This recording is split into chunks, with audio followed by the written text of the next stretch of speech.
Yooyaa hordoftoota hora miidiyaa sagantaa dubbii dirree dinagdee akkuma kaleessa dheengaddaa nagaan keenya inni ho'aan inni kan dinagdee bakka jirtan hundumaatti isinaa qaqqabu jechuun barbaada. Egaan yeroo gara yerootti hora miidiyaa irratti keessumatti sagantaa dubbii dirree dinagdee irratti dhimmoota waayitawaaf dhimmoota uummata keenya kallattiin ilaallatan akkaataatti uummanni keenya hojjetee uummanni keenya waan garaagaraa irratti hirmatee sadarkaa guddaa irra ga'uu fi qophii garaagaraa qopheessinee isin biraan ga'aa turuun keenya ni yaadatama. Har'a immoo kunoo sagantaa biraatiin keessummaa qabadheen gara keessan dhufaatiin jira. Turtiin keessan hamma dhumaatti akkana wajjin ta'uutii fi afeerraa kooti. Keessummaan koo guyyaa har'aa Waajjira Gadaa jedhama. Magaalaa Daalaas isteetii Teeksaas keessa akka jiraatu biyya Ameerikaati. Egaan dubbiin nuti guyyaa har'aa irratti mari'achuudhaaf dhufnee namoota baay'eetu milkaa'ee sadarkaa gurguddaa irra ga'eeti jira.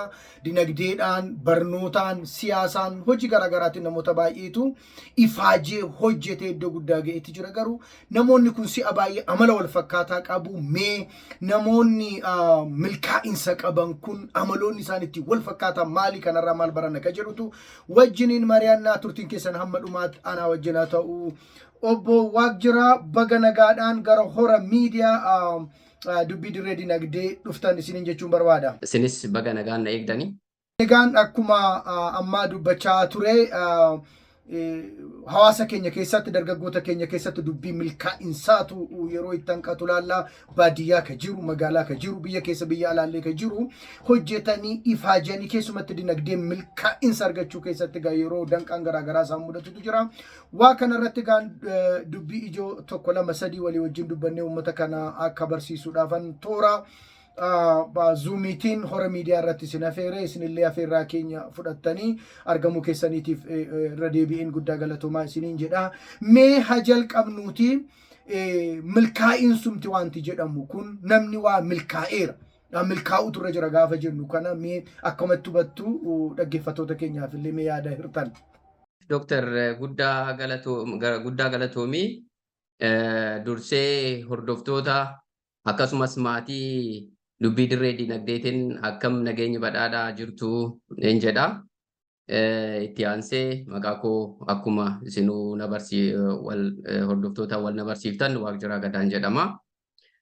Sadarkaa barnootaas dubbuma dinagdee kana waan wal qabatuuf tarii na girgirsee miidiyaa kanarratti dhufe ta'a. Digriis maastarsiis waanuma ikoonoomiksii yookaan immoo muummee dinagdee kanan baradhe. Egaa falli guddaanis malli guddaanis kan uummata kana baasu dinagduma kana waan ta'eef gara miidiyaa kanaa dhufuu kootiif baay'een gammadaa. Isinillee baay'ee isin galateeffachuun barbaada.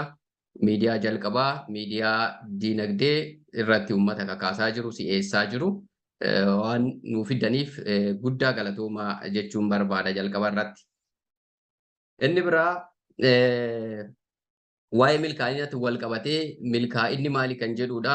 Egaa milkaa'inni nuyi asirratti baay'inaan kan wal qabsiifnu dinagdeedhaan wal qabsiifnaa. Jijjiirama jireenya ilma namaa inni guddaan dinagdeedha.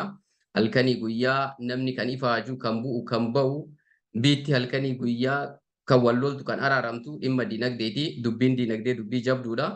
Dubbii jabduu kanarratti immoo karaa kamiin milkaa'u akkamitti milkaa'u waan jedhamu irratti fala waliin barbaaduun waan jiru waliin mari'achuun barbaachisaa waan ta'eef milkaa'ina irratti haasofna. Milkaa'ina jechuun gabaabumatti waan dursanii karoorsan tokko bakka ni geenya jedhanii yaadan tokko ga'uudha. Waan fe'e irratti haa ta'u, karaa barnoota piroofeeshinii barnootaatiin haa ta'u, qabeenyaan haa ta'u, siyaasan haa ta'u, karuma hundumaanuu akkuma jalqaba kaaftan nam milkaa'aa kanan hojjedhaa achan gaa jennee waan jalqaba seet goone yookaan galma lafa kaawwanne sana bira ga'u yookaan immoo adeemsa isaa eegaluu jedhanis beektonni tokko tokko ni kaa'u. Egaa kanaaf milkaa'inni akkuma waanuma abbaan hawwe namni kamiyyuu milkaa'uu danda'a.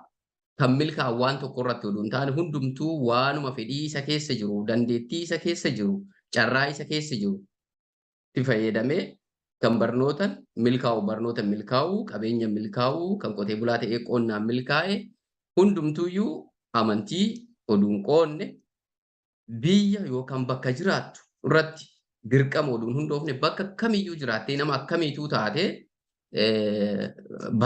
bakka barbaadde san gahuudha. Wanni guddaan qabsoo ati milkaa'ina saniif taasiftu irratti hundaa'a waan ta'eef waan kamiyyuu ta'uun akka danda'amu milkaa'uun akka danda'amu asumaan waan hubachuu qabnu jechuudha.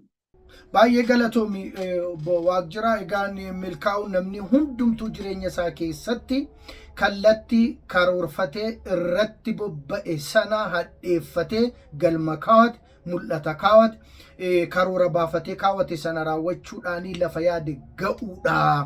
Barnootaan ta'uu mala, dinagdeedhaan ta'uu mala, siyaasaan ta'uu mala, amantaan, hawaasummaan kallattii garaagaraan ta'uu mala, waa kaawwanne waa karoorfanne sana hadheeffanne bira ga'uu danda'uun ija keenyaan arginee isa hawwine ijaan arginee harkaan qabannee bira ga'uu danda'uun milkaa'insa jennee fudhachuu dandeenya jenna. Baay'ee galatoome. Meegaan kanumaan wal qabatee amma uummanni keenya gaan biyya keessa ka jiru jira, biyya alaa ka jiru jira, baadiyyaa ka jiru jira, magaalaa ka jiru jira, kan daldalu jira, ka qotu jira, kan hojjetu jira. Akkasumas illee dinagdee uummataa isaatii illee sadarkaa garaagaraa irratti kan argamutu jira. Investimentii keessatti kan hirmaate, hojii bitanii gurguruu keessatti kan hirmaate, waa garaagaraa keessatti hirmaate kan hojjetutu jira. Mee milkaa'uun eenyuudhaaf mala? Eenyutu milkaa'a? Eenyutu lakkii yoo milkaa'uu baate rakkoon qabu ka jennu ni jiraata? Milkaa'inni nama balbala milkaa'inaa rukute kamiifuu banamaadha. Namni kamiyyuu nama ta'ee nama kamiyyuu akka namaatti, akka gareetti, akka biyyaatti milkaa'uun hundumaaf mala. Milkaa'ina jechuun akkuma jennee waan gadi aanaa tokkorraa gara olaanaatti, waan badaa tokkorraa gara gaariitti, waan fooyya'aa ta'etti ce'uu waan ta'eef waan fooyya'aa namni jibbu hin jiru. Namni hin malleefis hin jiru. Hundumaaf mala. Profeeshinii kamiyyuu haa ta'u, kallattii irra deemnu kamiyyuu haa ta'u, biyya kamiyyuu haa jiraatu, amantii kamiyyuu keessa haa jiraatu, nama hundumaafuu milkaa'inni ni malaaf. Milkaa'inni ni mala. Milkaa'inni kun immoo ilaalee ofiisii miti kan itti deemu. Abbaatu itti deema milkaa'ina sanitti. Kanaafuu ni malaaf gaafa jennu namuma jiru hundumaafuu nama hin hojjanne, nama hin carraaqne hundumaafuu ni malaa oduu hin taane nama carraaqu, nama milkaa'ina san barbaadu, nama daandii milkaa'inaa san irra deemu, nama ulaagaa milkaa'inaa san irra deemu, nama wareegama san kaffalu, wareegama milkaa'inni namarraa barbaadu san kaffalu hundumaafuu ni malaafi ni dhufaafisi. Kanaaf namni kamiyyuu instituushinii kamiyyuu keessa haa jiraatu, profeeshinii kamirra haa jiraatu, jabaatee ciichee cimee hojjetee jennaan milkaa'ina san wanni bira hin geenyeef hin jiru. Hundumaaf malaa, nama carraaqe hundumaaf malaa hin jedhu. Egaan akkuma dhageessaa jirtan hordoftoota dubbii dirree dinagdee jaallattootaan waayilootaan hora miidiyaadha. Milkaa'insi umuriidhaan waan gargar baafnu miti. Milkaa'insi amantiidhaan waan qoonnu miti. Milkaa'insi bakka jireenyaa ittiin waan qoonnu miti. Milkaa'insi kallattii dinagdee irratti hirmaanneen kan garhirree kanaaf mala sanaaf mala jennu miti jechaadha.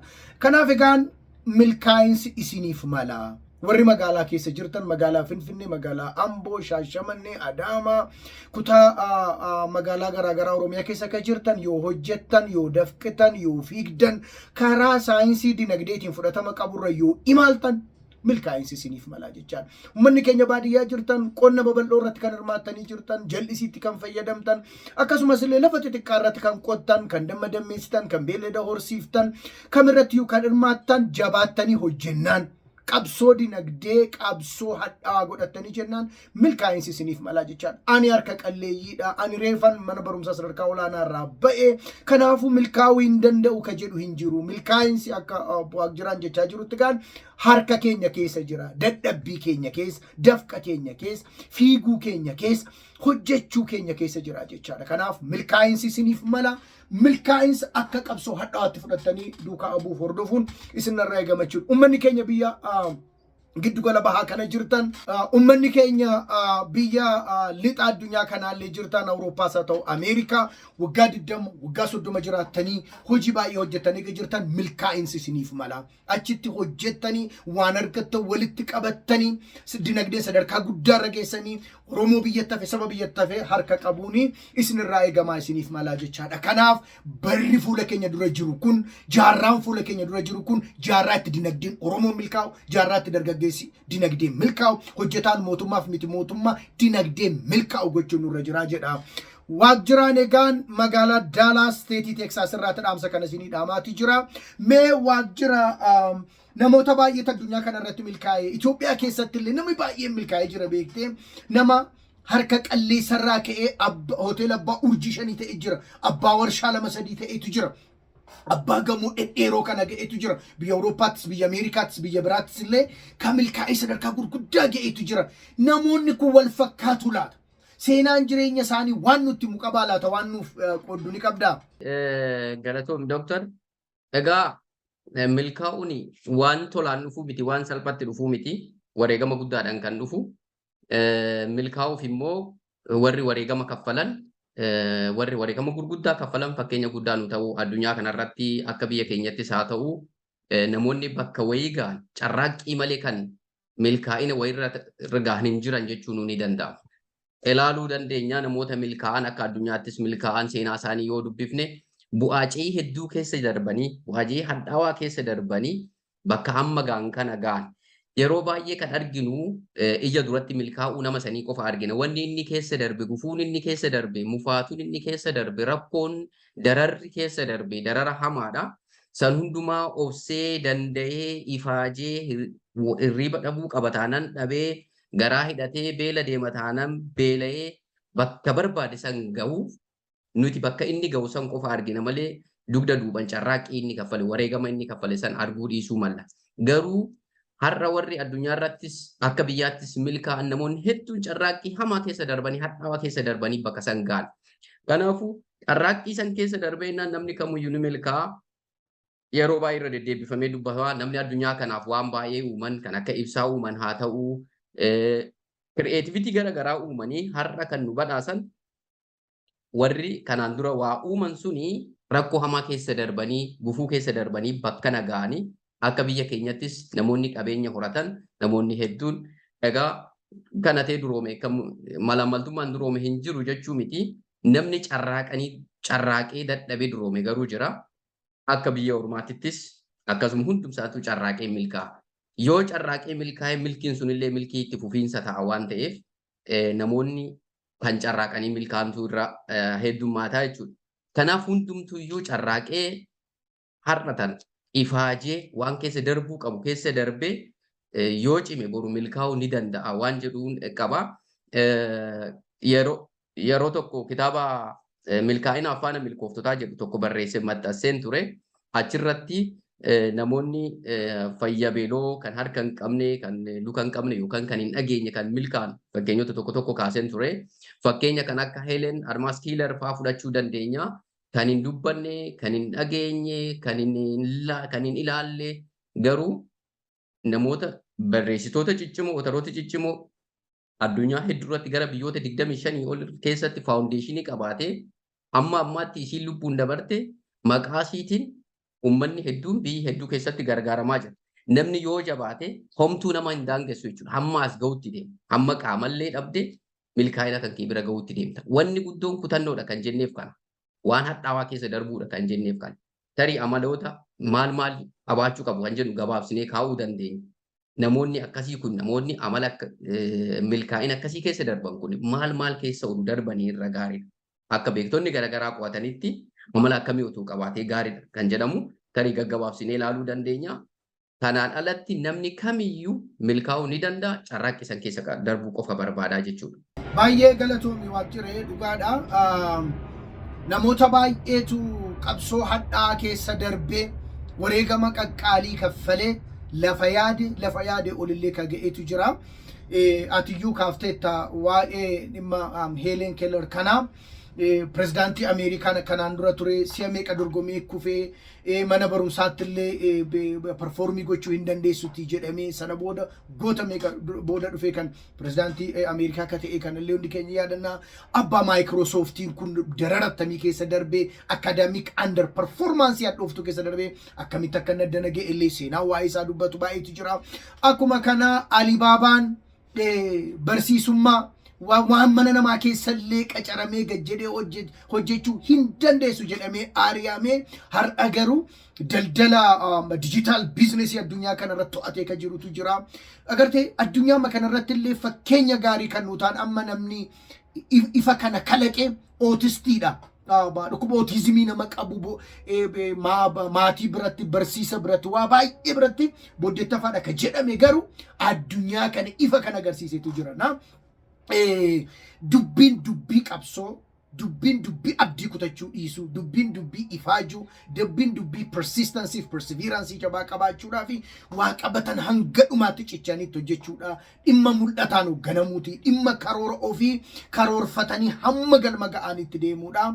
Kanaaf mee namoota ifaajanii qabsaa'anii dinagdeedhaan iddoo guddaa ga'an kana keessa waa'ee aadaa hojii, waa'ee yeroo qisaasessuu dhiisuu, waa'ee hojii tuffachuu dhiisuu, waa'ee hadheeffatanii amma dhumaatti hojjechuu, abdii kutachuu dhiisuu, waca namaatiif, arrabsoo namaatiif, hamilee nama buusuu namaatiif gurra kennuu dhiisuu kanaa wajjin wal qabatee waa tokko lama wanti tun hin jettu jiraata. Egaa akkuma amma jenne wareegamoota amma jennu sana keessaa inni gurguddaan amala ofii irratti hojjechuudha. Warri milkaa'an kuni maal godhanii achi keessa darbanii akkuma amma isin kaaftan carraaqqii mataa ofiitiin cimanii jabaatanii waan darbuu qaban keessa darbanii warra achi ga'anii amala akkamii qabu akka waliigalaatti amala akkamii qabu yoo jenne walumaa galatti waan lama irratti hojjechuun jalqaba mul'ata kaawwatanii eessan deemaa garaman deemaa maal gochuufan deemaa jedhanii galma kaawwachuudha. Galma san kaawwatu warri milkaa'u galma san kaawwata. Bakka deemu beekuu qaba. Akkamitti akka deemu karaa kam akka deemuuf maaltu akka isa barbaachisu hundumaa'u kaawwachuu qaba jechuudha. Eefa galma sana yookaan viizinii san kaawwatee booda ofirratti hojjechuu jalqaba jechuudha. Galma sana akkamittiin gaha? Maal gochuu narraa eegama? Amala ofiitti irratti hojjechuudha. Namni tokko gaafa muka muruuf deemu jalqaba yeroo dheeraa kan fudhachuu qabu qottoo qaruu irratti yoo ta'uu qaba. Achi dhaqee muka dhaanaa oolee harkumatti irraa du'aa muka sin muruu qottoo yeroo dheeraaf qottoo muruuf hoo deeme qaruuf deeme fudhatee gaafa muka muru itti yeroon ittiin fudhatu jechuudha. Kanaaf namni kamiyyuu jalqaba ofirratti hojjechuudha. Galtee kaayyoo sanirratti galtee galma sanirratti hojjechuudhaaf ofirratti hojjechuu barbaachisa. Amala ofii sirreeffachuu barbaachisa. Amala milkooftotaa gonfachuu nu barbaachisa. Guyyaa guyyaa wanni nuti goonu galma keenya san kan utubu ta'uu qaba. Galma keenya saniif outputii kan ta'uu qaba wanni nuti goonu. Hirriibaa kaanee hamma itti deebinee rafnutti wanni nuti goonu, wanni nuti dubbannu, wanni nuti hojjannu, hariiroon nuti qabaannu hundumtuu galma keenya sanaaf inputii ta'uu qaba. Kanaaf amala keenya irratti hojjechuun barbaachisaadha akka jennu sana. Akka intalli haati intalaaf dhaamsa dhaamtee jedhanii yaa intala koo jarjara jettee eelee qorrituutti hin qicinii hamma duraan hin turre turtaa kan jedhamu jira. Nutillee jarjarre jennee akkas taane jennee si oofnee dafnee wayitti seennee dafnee irraa deebinaa yookaan dafnee kufnaa hin kaanu. Kanaafuu akka namittiin dhaamte sana eelee ho'ifnee akkuma eelee ho'ifnee irratti qicuu barbaachisa. Hoo sana biddeenni bareedan illee nu bahuu danda'a waan ta'eef. Kanaaf nutillee kan fudhachuu qabnu of qaruu irratti fudhachuun nurratti jiraata. Amala ofii sirreessuu irratti of sirreessuu nurratti jiraata waan ta'eef sana booda karaa milkooftonni deeman sun obsaan yeroo keenyatti fayyadamaa malaan deemuu nu barbaachisaa jechuudha. Inni biraa beektonni yookaan immoo warri milkaa'an hedduun ni baratu ni dubbisu. Dubbisuu taaneera. Maal akka hojjechuu qabnu karaa kamirraa akka deemuu qabnu dubbisuudha. Dubbisuurraa bara. Amma waa'ee milkooftotaa amma dubbannu kana dubbisuurraa warra argan. Namoonni hedduunis dubbisarraa warra argatan. Tarii Pop Proctor hin beektu ta'a. Hin beeka namni hedduu namni speech motivational speech kana hordofu milkaa'ina isaa jalqabaatiif kan ta'e barreessaa Think and the Gross Rich kan jedhamu sana achi namni kitaaba kennee fi yeroo inni xiqqaadhaa kennee fi kitaaba san waggaa dheeraa dubbisee sana booda inni jijjiirame har'a addunyaa nama jijjiiraa nama horiis qabu nama milkaa'ee umuriinis milkaa'ee qabeenyanis milkaa'ee beekumsaanis nama milkaa'ee namoonni hedduun warra dubbise warri milkaa'an warri duratti maqaa dhoofu abbootiin eenyu kun ITdhaa warri sooftuweeriidhaan duroome akka Elon Musk haa fudhannu hundumti isaanii warra dubbisan akka Warren Buffett inumaayyuu warra raammoo kitaabaa warra jedhaman kitaaba keessaa hin dhabaman jedhamanii warra bifa sanaatiin irratti haasa'amu turan. Hundi isaaniitu warra dubbisu. Warra bizinesii baay'ee qaban garuu biiziidha jedhanii hin dhiifne ni dubbisu. Nuti garuu dhaloonni ammaa kuni dubbisuudhaaf yeroo kennaan jirru dubbisuuf yeroo kennuutu nurratti jiraata. Barachuufis akkasuma barachuu. The more you learn, the more you earn kan jedhamu sanaa toora sanirratti sirriitti specialize gochuu. Qotee bulaa taanaan qotee bulaan doktorri jiraachuu qaba. Qotee bulaan waa'ee agrii baratee doktora ta'ee qotee bulaa otoo ta'ee sanyii akkamii akka facaasu, biyyee kamirratti akka facaasu, xaa'oo akkamii akka kennuufii qabu, qoricha akkamii akka kennuufii qabu waa hundumaa gadi fageenyaan beeka waan ta'eef waan silaa hojjechuu qabnu san irratti barachuutu nu barbaachisaa jechuudha. Kanaaf gabaabumatti chaalenjii milkooftonni keessa darban san keessa darbaa amala milkooftonni qaban san gonfachaa bakka milkaa'uuf yaadne san ni geenyaa jedheetii yaada waan ta'eef hundumti namaatu jabaatee bakka san ga'uu qabna. Xiyyeeffannoon keenya guddaan diinagdee ta'uu qabaa. Diinagdeetu duubatti nu deebisee, diinagdeetu nu gabroomsesii, diinagdeetu waa hundumaa nu dhabee biyyaallee biyya kan babbaasaa jiru, uummata babbaasaa jiru harki caalan diinagdeedha. Kan diinnis biyyatti gamaafii jiru diinagdeedha. Kanaaf diinagdee qabaachuun uummata kanaaf fala guddaadha jechuudha. Baay'ee galatoomii dubbii jajjaboodha kan itti kaafte waaq jira. Egaan mul'ata qabaachuutu nurra jira. Mul'ata qabaanne kanaaf immoo obsaan daandii kanarratti chaalenjiiwwan nu mudatan, daandii kanarratti qormaata nu mudatan hundumaa obsinee amala mul'ata keenyaaf barbaachisu gabbifannee itti adeemuutu nurra jira ka jedhu kaaftetta kun dubbii jabaadha. Mul'ata qabaachuu, mul'ata keenyaaf karoora baafachuu, karoora baafanneef immoo amanamnee amala keenya binnee kaaraakterii develooppii gochuu nurra jiru develooppii goonee mul'ata keenya galmaan ga'uudhaaf ifaajuun barbaachisaadha ka jedhu kuni. Inni lammaffaan dhimmi dubbisuudhaa kun jijjiirami beekumsa keessa jira. Beekumsi kitaaba keessa jira. Maddi beekumsaa, maddi qaroominaa, maddi jijjiiramaa kitaaba keessa jira. Kanaaf aadaa dubbifachuu keenya gabbifachuun firooma kitaabaa wajjin qabnu seenaa namoota biraa ta'uu danda'a, saayinsii ta'uu danda'a, waa garaa garaa dubbisuun kuni baay'ee barbaachisaadha ka jedhu kana inni kaafte dhugumaadha. Akkasumas immoo namoonni addunyaa kanarratti qormaata baay'ee keessa darbanii galma ga'aniiru jennu kuni waldhaansoo isaanitti dhufe hunduma obsaan mo'aniiru. Nuffii tokko malee, balfuu tokko malee, baqachuu tokko malee fuulaa fuulatti itti ba'anii riskii inni barbaachisu fudhatanii adda waraanaa inni barbaachisu irratti hirmaatanii galma ga'aniiti jiru. Isa kanarraa fi yaadota biroo ta'ati kaaftarraa hordoftooti dubbii dirree dinagdeedhaa waa baay'ee baratu jedheeti yaada. Yeroon keenyas dhumaatii jira. Mee gabaabaadhumatti Oromoon dinagdeen akka milkaa'uuf, dargaggoonni keenya dinagdeen akka milkaa'aniif gorsiti dhumatti laattuuf jira. Akka dhaamsatti egaa itti gaafatamummaa fudhachuu qabna. Hunduu akka sabaatti itti gaafatamummaa fudhachuu qaba. Itti gaafatamummaan ofii dinagdeen of jijjiiruuf itti gaafatamummaa koo fudhachuun qaba. Kan maatii fudhachuu qabna. Itti gaafatamummaa maatii, kan biyyaa, kan ardii illee fudhachuu, kan addunyaa illee fudhachuu qabna. Har'a kan biyya jijjiiru, kan biyya bulchaa jiru nama tokko, nama akka dhuunfaa keenya, nama akka nuyiiti jechuudha. Kan dinagdee biyyaatiif hojjechaa jiru, kan poolisii garaagaraa baasu, poolisii dinagdee garaagaraa baasu, nama biyyaaf kan dhiphatu. Qilleensi faallee jedhee addunyaaf kan dhiphatu, kan Afrikaaf dhiphatu, nama akka keenyati waan ta'eef nutis itti gaafatamummaa akkasii bal'ifnee fudhachuu qabna. Inni biraa dargaggootaaf wanni dhaamnu dargaggeessi egaa abboottan keenya lafa bal'aa kana, carraa bal'aa kana nurraan ga'aniiru. Yeroo hundumaa'u bishaan keessa teenyee dheebochuun, midhaan irra deemnee beelahuun hin barbaachisu. Carraa bal'aa qabna. Carraa kana immoo itti hojjechuu qabna. qabsoon guddaan qabsoo diinagdeetii qabsoo diinagdee dagachuu hin qabnu. Diinagdeen humna, diinagdeen gaachana waa maraati. Kanaaf gaachana kana immoo sirriitti irratti hojjechuun nu barbaachisa. Karaa kamiinuu irratti hojjechuun nu barbaachisa. Dargaggeessi yeroo isaa waan hin taane irratti dabarsuu dhiisuu, waan jireenya isaatiif boru inpuutii tokko hin qabne yookaan galtee tokko hin qabne irratti yeroo isaa dabarsuu dhiisee waan jireenya isaas, jireenya hawaasa isaas, jireenya biyya isaas, jireenya addunyaallee jijjiiruu danda'u hojjechuu danda'a waan ta'eef isarratti of kennuu qaba. Yeroo hedduu dhimmoonni akkasii kun dhimmoonni milkaa'inaaf deeman kun ulfaachuu mala. Wanni goon ulfaachuu rakkisaa ta'uu danda'a, nuffisiisaa ta'uu danda'a. Garuu firiin isaa gaarii waan ta'eef waan har'a nu bashannansiisu boru nu gaddisiisu hojjechuu hin qabnu.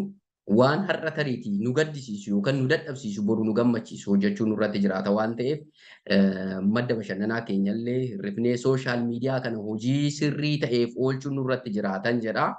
Inni biraan miidiyaawwan akkanaa kana amma miidiyaa dubbiin dirree diinagdee dubbii guddoodha. Dubbii guddoo kan nuu fide miidiyaa ormaa gaafa laallee sammuu irratti baay'ee diinagdee irratti akka malee biyya advaayis godhu afaan biraatiin biyyuma keenya keessatti iyyuu afaan amaariffaatiin miidiyaa hedduu jira. Kan dargaggeessi irratti dhaqee muuxannoo isaa wal jijjiiru itti milkaa'ina isaa guduunfaa milkaa'ina isaa galaa milkaa'ina isaa ittiin fudhatu jira waltajjiiwwan akkasii. Afaan keenyan asuu saba bal'atu afaan kana dubbataa saba bal'atu jira. Wanni akkasii kun qophaa'uu dhiisunuu dadhabbina keenya kun amma miidiyaan kun nu dhufeera waan ta'eef miidiyaa kana sirriitti babal'ifachuu kan biraas babal'ifachuu irraa barachuu waan irraa baranne hojiirra oolchuun nu barbaachisa. Miidiyaa akkasii jala deemnee gargaaruuf dhaggeeffachuun ittiin of jijjiiruun nu barbaachisa. Institushiniin kan biraan institushiniin kan keenyallee diinagdee hawaasa keenyatiif sirriitti tumsuu qaba. Baankiiwwan hoo fudhannee baankii maamilli itti deemuu oduu hin taane baankii maamilatti deemee uummata jijjiiruutu irratti jiraata. Bifa liqiitiin haa ta'uutii, bifa gorsaatiin haa ta'uutii, biizines pilaaniiwwan garaagaraa haa ta'uutii, piroofeeshinii hedduu baatee jira. Isaan sun uummatatti gadi bahanii uummatni akka jijjiiramu, uummanni yoo jijjiirame, uummanni yoo qabeenya qabaate, uummanni yoo milkaa'e, baankichillee milkaa'a. Faayinaanshaal instituushinii sunillee milkaa'a waan ta'eef uummata bifa saniin kakaasu, uummata irraa bituu dabalatee baankiin farnichara waggaatti miliyoona meeqa baasa?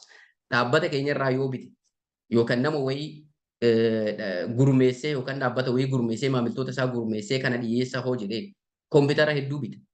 Isteeshinarii hedduu bita. Waan akkasii kanaatiin uummata karaa hundumaan kakaasuu danda'a waan ta'eef hidhata kanas oduu qabaatanii baankii waliin kan jedhu. Inni biraa warri biyya keessas jiru, warri biyya alaas jiru keessattuu diyaaspooraa haa ta'u jireenya guutuu biyya alaan jiraatanii duratti jalqaba irratti akkuma kaaftee biyya wayii yeroo wayii biyya ofiitti galuu qabu. Biyya ofiitti galuuf sirriitti galaa guduunfachuu qabu, harka guutuu galuu qabu, investi gochuu qabu, investimentii biyya keessaa jajjabeessuu qabu, sirriitti uummata diinagdeedhaan akka ijaaraman, akka utubaman, akka aangawaan gochuun tumsa irraa eegamu gochuu barbaachisaa. Egaa inni biraa neetworkii guddaa qabaachuu qabna, iyyaafannaa qabaachuu qabna. Purchasing power yookaan humna bittaa keenyatti fayyadamuun nurratti jiraata. Uummanni miliyoona 40 guyyaatti birrii tokko tokko oduu baasee birrii miliyoona 40 kudhan oduu baasee birrii meeqa akka ta'u ilaala. Waggaatti birrii tokko tokko baasee dhaabbilee miliyoonaroota hundeessuu dandeenya waan ta'eef mallaqni guyyaa guyyaan bahu sun oduu gara dhaabbilee keenyaa bahee dhaabbilee sanaa bahee uummataaf inni aangaatu naannichi.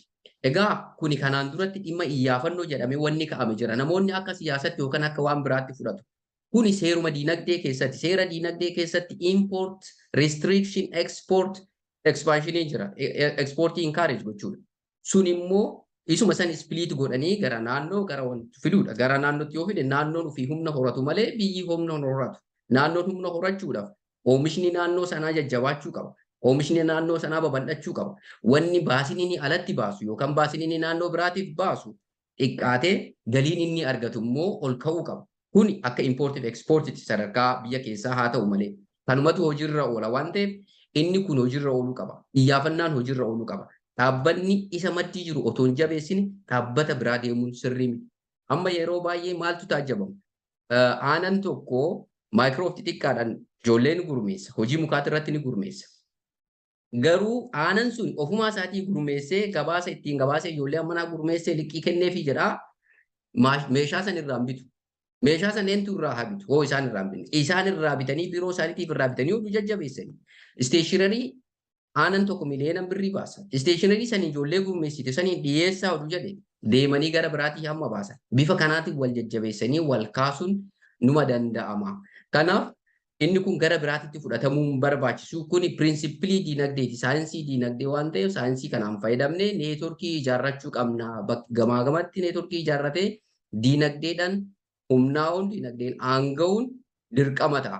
Gaafa san akka foon lukkuun kormaan handaaqqoo foon matarratti baataa ofii nyaatu namaan laatu waan jedhamu san ta'an hoo ta'uu baanne lafa cooma lafa gabbatarra deemnee albuudarra deemnee yoo ofii irratti hin hojjenne ormaan irratti wal finnu sirrii miti jechuudha. Yookaan dhufanii haa hojjetu namni yoo ta'uu baate garuu hawaasni keenya bifa isiniitiin wal ijaaree irratti hojjete gaafa wanti sun idle resources sun gaafa dhabamee nuti hojjenne namumti illee wanni achi gamuuf ormumti illee wanni achi gamuuf hin jiru waan ta'eef waan nu barbaachisu hundumaa kallattii nu barbaachisu hundumaa nu irratti hojjechuu neetworkii ijaarrachuun barbaachisaadha. Egaa yeroonis yeroo bal'aa waan fudhadhee fi baay'ee kana caalaa wanni baay'ee dabalu jiru jabaachuun nu barbaachisaa diinagdeen aanga'uudha. Miidiyaan keessan miidiyaa cimaa sirriitti miidiyaa riilii uummata aangessuu qabu. Yeroo kanatti hordoftoota hedduu qabaachuu qaba. Inumaayyuu biraanchiyyuu banee sirriitti gara tiiviitti illee jijjiiramee waan guddaa uummataaf hojjechuu qaba. Gorsa guddaa uummataaf gochuu qaba waan ta'eef uummannis waan akkasitti xiyyeeffannoo akka kennu abdii horachaa isinillee riilii galatooma akkas nama barate jechuun akkasanitti ofiifis jijjiiramee uummata jijjiira waan ta'eef guddaa galatoomii waan naaf affeerteefis isinan galatoomfadha dhugaa. Hordoftoota dubbii dirree dinagdee egaan gorsa dhumatti obboleessi keenya Waaqjiraa Gadaa magaalaa Daalaas isteetii Teeksaasii isinii kenni. Baay'ee isaa dhageessaniitu baay'ee kan garaa nama nyaatu, baay'ee kan nama onnachiisu, baay'ee kan nama kakaasuudha. Biyya bal'oo qabna, uummata bal'aa qabna, carraa guddaa qabna. Oromiyaan akka teessuma lafa isheettillee ji'oogiraafikaalii baay'ee iddoo istiraatiijikii ta'edha kan isiin jirtu. Itoophiyaa keessaa istiraatiijikiidha, baha Afrikaatti istiraatiijikiidha. Addunyaa makanarraallee bahaaf lixa gidduu, kaabaaf kibba gidduu iddoo istiraatiijikiidha kan isiin jirtu. Qilleensi nuti qabnu gammoojjiidha kaasee hanga baddaa badda daree oomisha qonnaa waa hedduudhaaf kan mijatuudha. Lafa keenya keessa albuudii jiru. Kanaaf carraa akkasii qabaannee hiyyuma keessatti hafuun lafa akkasii qabaannee biyya akkasii qabaannee haala akkasii qabaannee uummanni keenya irra jireessi sararaa hiyyumaa gadi ta'uun kan xiiqii namatti galchuudha. Kan nama onnachiisuuf hojiidhaaf kan nama kakaasuudha. Egaan yeroo nama haasa'aa jirru kun biyya Ameerikaati yookaan biyya obboleessi keenya jiru halkan walakkaadha. Garuu isiniif quuqamee dhaamsan isinii dhaama jedhee hanga sa'aatii kanaatti taa'eeti. Egaan dhaamsa ammaa kan inni isin biraan ga'e isinis akka irraa waa barattan abdiin qaba. Egaan atis Waaqjira baay'ee guddaa galatoomii sagantoota garaagaraa wajjin deebinee walagarraa uummata kana gorsuu barsiisuuf qajeelchuun akka qabsoo hadhaatti fudhannee itti fufnaa. Deebisnee wala feerree walii wajjin mata duree garaagaraa irratti mari'annaa. Hordoftoota dubbii dirree dinagdee haasaa mangammaa goon irraati waa guddaa barattaniitu jedheen abdadha. Sagantaa biraatiin qophii biraa mata duree biraatiin hanga walitti deebinutti nagaadhaan naa turaa. Nagaan keenya inni dinagdee irra deebi'ee bakka jirtan hundumaatti isinii wajjin haa ta'u. Viidiyoo kanagaan laayikii, sheeriif, sabskraayibii godhuu hin dagatinaa. Tiiktookii irraa viidiyoolee maa hin baafne ka jireenya namaa hin jijjiirre ka yeroo namaa qisaasessu kan amala nama balleessu baay'ee irratti faajuu irratti waa xiqqoo nu barsiisu irratti gurra keenyaaf qalbii keenya laanne irraa barachuun nu fayyadan jedha. Kanaaf wal biraa ga'uu hin dagatinaa. Galatoomaa horaa bulaa.